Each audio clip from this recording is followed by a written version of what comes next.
Hello दोस्तों, कैसे हैं आप? तो दोस्तों वीडियो में बात करने वाले हैं रिलायंस पावर स्टॉक के बारे में बात करेंगे। आने वाले टाइम पे किस तरह से हम लोग इस पे ट्रेड कर सकते हैं, इसके पीछे का लॉजिक क्या रहेगा, किस तरह से हम लोग इसे प्लान कर सकते हैं। तो दोस्तों अगर अपन स्टॉक को नोटिस करेंगे तो आप देख सकते हैं यहाँ पे हम लोग को एक ट्रेंड लाइन दिख रही है, एक सपोर्ट लेवल या एक रेजिस्टेंस लेवल आप बोल सकते हैं। यहाँ पे हम लोग को एक सपोर्ट लेवल दिख रहा है, ऊपर की तरफ अपना एक रेजिस्टेंस लेवल दिख रहा है। अगर लॉन्ग पीरियड में भी अगर आप देखेंगे तो यहाँ पे हम लोग को एक पैटर्न दिख रही होगी, सेम पैटर्न यहाँ पे भी कंटिन्यू हो रहा है।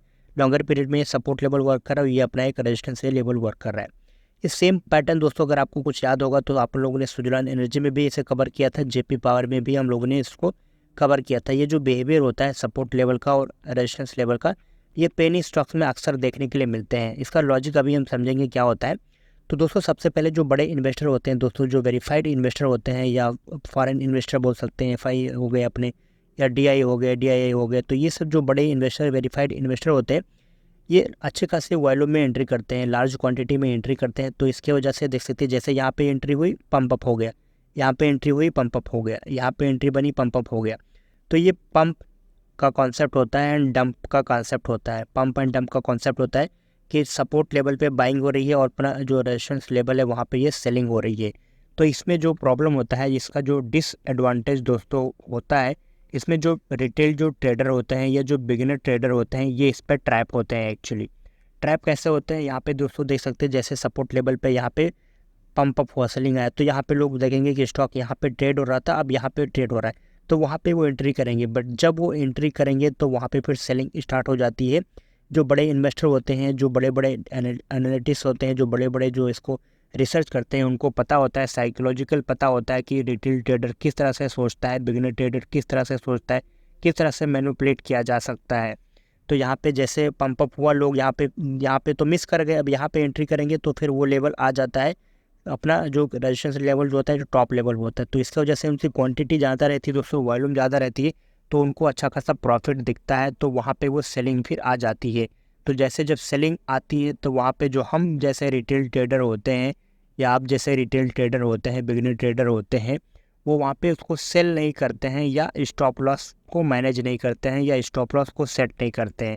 इसका रीज़न ये होता है, उनको लगता है कि यहाँ पे स्टॉक था, अब यहाँ पे ट्रेड हो गया, अच्छा और नीचे आ रहा है, थोड़ा हाँ और नीचे आएगा, उसके बाद फिर ऊपर जाएगा। उसके चक्कर में क्या होता है, उनका जो बजट होता है वो उसमें ट्रैप रहता है, वो फंसा रहता है। तो आपकी जो लर्निंग होती है वो स्टॉप हो जाती है और आप मार्केट से कुछ सीख नहीं पाते हैं। आप एक डिफ्रेंस हो जाते हैं और आपको लगता है कि मार्केट ये गैम्बलिंग है, मार्केट से कुछ पैसे नहीं बनते हैं, और आप उसको थोड़ा डिप्रेशन में होकर आप उससे मार्केट से कुछ टाइम बाद आप निकल जाते हैं। तो इसमें सबसे पहले आपको जो बेसिक चीज़ें हैं वो आपको प्लान करके रखनी है। आपको स्टॉप लॉस आपको हमेशा डिसाइड करके रखना है, खास करके पेनी स्टॉक्स में। आपको अगर ट्रेडिंग कर रहे हैं, शॉर्ट टर्म के लिए आप ट्रेड कर रहे हैं, इंट्राडे कर रहे हैं या स्विंग ट्रेड कर रहे हैं या इन्वेस्टमेंट कर रहे हैं, कोई भी आप कर रहे हैं, कोई भी फॉर्मेट में आप पैरामीटर में आप ट्रेड कर रहे हैं, स्टॉप लॉस सबसे इंपॉर्टेंट पार्ट आप यहाँ पे हेल्प करेगा। फॉर एग्जांपल के लिए यहाँ पे आपने मिस करी है, यहाँ पे एंट्री करी है, उसके बाद ऊपर चला गया, फिर आपने स्टॉप लॉस अगर यहाँ पे लगा के रखा है, उसके बाद में फिर आपने स्टॉप लॉस अगर टेल कर दिया ऊपर की तरफ, तो आपका जो लॉस रहेगा वो कम हो जाएगा। तो लॉस आपका कम हो जाएगा। अगर आप लॉस लेना सीख जाएंगे कि लॉस को कैसे मैनेज करना है, तो आप बहुत जल्दी एक इन्वेस्टर या सक्सेसफुल ट्रेडर बन सकते हैं। अपना जो माइंड होता है दोस्तों, स्टॉप लॉस होता है, जो कि जो लॉस होता है वो एक्सेप्ट नहीं करता है अपना माइंड। प्रॉफिट ऊपर जाएगा, 100-200 जाएगा, 400 जाएगा, तो आप मार्केट से निकल जाएंगे। आपको एक फेयर रहेगा कि अभी प्रॉफिट दिख रहा है, हो सकता है आने वाले टाइम पे लॉस दिख जाए, इसके वजह से आप मार्केट से जल्दी निकल जाते हैं। बट जब नीचे की तरफ आता है, जब लॉस होता है, तो हमारा माइंड लॉस लेने के लिए रेडी नहीं होता है। इसके चक्कर में क्या होता है, हमारे बड़े बड़े लॉसेस होते हैं, टाइम भी जाता है और आपको लगता है कि मार्केट से पैसे नहीं बनने वाले हैं। इसकी वजह से आप मार्केट छोड़ के भाग जाते हैं, जो भी आप बजट लाते हैं उससे आप लॉस में कन्वर्ट करके मार्केट से निकल जाते हैं। बट आपको अगर लॉन्ग पीरियड में ट्रेड करना है या लॉन्ग पीरियड में पैसे बनाने हैं, मार्केट को सीखना है कैसे क्या करना है, तो आपको सबसे पहले आपको स्टॉप लॉस को मैनेज करना या उसको लेना सीखना होगा। एंट्री पॉइंट आप डिसाइड कर सकते हैं, टारगेट पॉइंट आप डिसाइड कर सकते हैं अपना। ये टारगेट तो आप जितना भी डिसाइड करेंगे वो आपको टारगेट मार्केट दे देगा। बट स्टॉप लॉस ये है, आपको देना है कि कहाँ पे आपको मार्केट से स्टॉप लॉस लेके निकलना है। टारगेट आप सेट करेंगे तो मार्केट दे ही देगा, एंट्री आपको जहाँ बनेगी बन जाएगी। बट स्टॉप लॉस आप अपने हिसाब से डिसाइड कर सकते हैं कि कितना आप लॉस ले सकते हैं। यही स्टॉप लॉस आपको बचा सकता है और एक अच्छा ट्रेडर बना सकता है। तो काफ़ी बात कर लिया हम लोग एसएल के रिलेटेड, हालांकि अपना वो टॉपिक नहीं था, कोई नहीं दोस्तों, आप देख सकते हैं। बट आपको यहाँ पे क्या करना है, एग्जांपल यहाँ पे हम लोग देख चुके हैं किस तरह से इस पे प्ले हो रहा है। आपको यहाँ पे अभी बाइंग की हम लोग के लिए कोई प्रोबेबिलिटी यहाँ पे नहीं दिख रही है, मीन्स यहाँ पे हम लोग की पॉसिबिलिटी यहाँ पे बाइंग के साइड में नहीं दिख रही, क्योंकि स्टॉक ऑलरेडी जहाँ पे अपने सपोर्ट लेवल से अपने टॉप लेवल पे ये ट्रेड कर रहा है। यहाँ पे देख सकते हैं जो कि नियर अराउंड 35 या 40 रुपीज़ के रेंज में ये एक बार हिट करके फिर नीचे आके ये ट्रेड कर सकता है। तो यहाँ पे पहला कॉन्सेप्ट ये निकल के आया कि अभी आपको यहाँ पे बाइंग के लिए मीन्स अगर आप बाई करना चाहते हैं या इन द सेंस या इन्वेस्टमेंट करना चाहते हैं तो ये अभी अपना लेवल बाइंग के लिए सही नहीं है।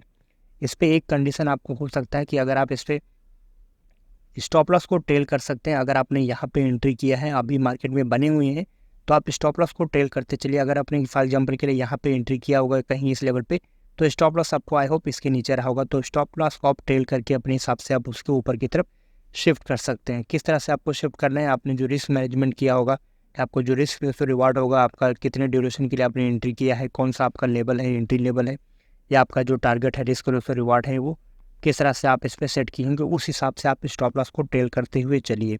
तो यहाँ पे एक पॉइंट क्लियर हो गया, बाइंग हम लोग नहीं कर सकते, क्या कर सकते हैं, स्टॉप लॉस को ट्रेल कर सकते हैं। सेलिंग कब कर सकते हैं, सेलिंग का भी सिग्नल भी यहाँ पे नहीं दिख रहा है, ओवरऑल बुलिश चल रहा है। तो हम लोग इसको देखेंगे कहाँ तक ये जो मोमेंटम है ये कहाँ तक जाता है, उसके हिसाब से फिर हम लोग प्लान करेंगे। नीचे की तरफ मोमेंटम जैसे ये नीचे की तरफ कंटिन्यू होगा, तो वहाँ पे फॉर एग्जाम्पल के लिए आपने 100 क्वांटिटी एंट्री किया है, तो सबसे पहले 25 क्वांटिटी आप यहाँ पे सेल कर सकते हैं, फिर से 25 आप सेल कर सकते हैं। तो इस कंडीशन में 50% आप सेल कर देंगे, 50% आप प्रॉफिट बुक कर लेंगे और 50% को आप ट्रेल करेंगे, आप रैली करेंगे। फिर से रिवर्स होगा तो फिर से आप 25 क्वांटिटी या 50 क्वांटिटी आप उस पर एंट्री करके फिर से आप एवरेजिंग करके एक अच्छा प्रॉफिट या अच्छा खासा आप इस पर ट्रेड करके आप अच्छा प्रॉफिट बना सकते हैं। तो इसी तरह से आने वाले टाइम पे हम लोग इसे प्लान कर सकते हैं। आखिर मैं रिपीट कर रहा हूँ, यहाँ पे हम लोग के लिए बाइंग के लिए लेवल या इन्वेस्टमेंट के लिए लेवल नहीं दिख रही है। यहाँ पे हम लोग स्टॉप लॉस को ट्रेल कर सकते हैं और सेलिंग होगी जो उस तरह से आप ब्रेक में हम 25 क्वांटिटी में सेलिंग करके यहाँ से हम लोग थोड़ा बहुत प्रॉफिट बुक कर सकते हैं। इसी तरह से आने वाले टाइम पे हम लोग इसे देख रहे हैं, इसी तरह से आने वाले टाइम पे हम लोग इसे कवर करेंगे। मिलते हैं दोस्तों नई वीडियो में, तब तक के लिए keep learning and keep trading.